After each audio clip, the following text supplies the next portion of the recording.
Hi! Hello! ఎలా ఉన్నారండి అందరూ? బాగున్నారా? అందరికీ శ్రావణ మాసం శుభాకాంక్షలండి.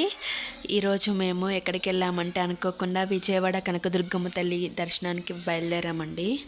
చాలా బాగా జరిగింది జర్నీ. అసలు అనుకోలేదు శ్రావణ మాసంలో ఫస్ట్ శుక్రవారం అమ్మవారిని దర్శించుకుంటానని అస్సలు అనుకోలేదు. ఒక 3-4 ఇయర్స్ నుంచి నాకు వెళ్ళాలి అనుకుంటున్నా, కానీ నాకు ఇప్పటివరకు కుదరలేదు. కానీ ఈరోజు ఇలా నిన్న శ్రావణ మాసం అది ఫస్ట్ శుక్రవారం రోజు అలా అమ్మవారు రప్పించుకున్నందుకు చాలా సంతోషంగా ఉందండి. ఇక విజయవాడ దగ్గరకు వచ్చాక ఆంజనేయ స్వామి స్టాచ్యూ ఉంటుంది కదండి, మనకి చాలా బాగుంది. అందుకే మీకు చూపిద్దామని ఒక చిన్న వీడియో తీద్దామనిపించి తీశాను.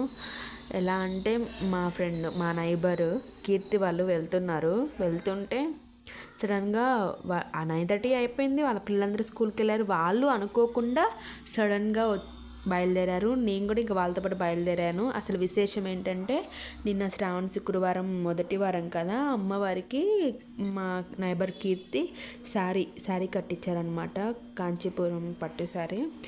సో ఇంకా అమ్మవారిని నేను చూడాలి అని తను బలమైన సంకల్పంతో బయలుదేరింది. దాంతోపాటు నాకు కూడా దర్శనం కలిగించింది. నాకు, వాళ్ళ పెద్దమ్మకి, వాళ్ళ మమ్మీ, వాళ్ళ పిల్లలు, మేమందరం ఇలా కలిసి కారులో వెళ్ళాము. చాలా అంటే చాలా బాగా జరిగింది దర్శనం. ఎంత ప్రశాంతంగా ఉందంటే అమ్మవారిని అలా చూసిన తర్వాత చాలా ప్రశాంతంగా అనిపించింది. ఒక్కటే వానండి. బయలుదేరిన కానుంచి రిటర్న్ అయ్యేటప్పుడు కూడా ఫుల్ వానలోనే చాలామంది జనం వచ్చారు అసలు టెంపుల్ దగ్గరికి. వస్తూనే ఉన్నారు. మొదటి శుక్రవారం కదా, జనాలందరూ బాగా వచ్చారు.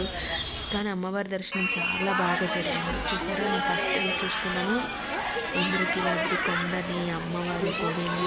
అసలు ఎంత హ్యాపీగా ఫీల్ అయ్యానంటే చాలా హ్యాపీగా ఫీల్ అయ్యాను నేనైతే. చాలా సంతోషం అనిపించిందండి. వీళ్ళేనండి ఆ కీర్తి, మా నైబర్, వాళ్ళ మమ్మీ, వాళ్ళ పెద్దమ్మ చాలా బాగా అసలు కారులో బాగా మాట్లాడారు.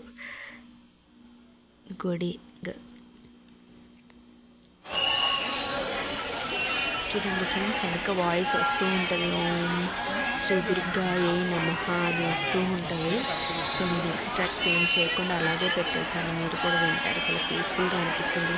అండ్ అప్పటిదాకా వాన పడి చల్లగా ఉంది వాతావరణం. చాలామంది వచ్చారు. చిన్న పిల్లలు గుండెలు చేయించుకున్నారు. చాలామంది వచ్చారు. చాలా ప్రశాంతంగా అనిపించింది అసలు వాతావరణం.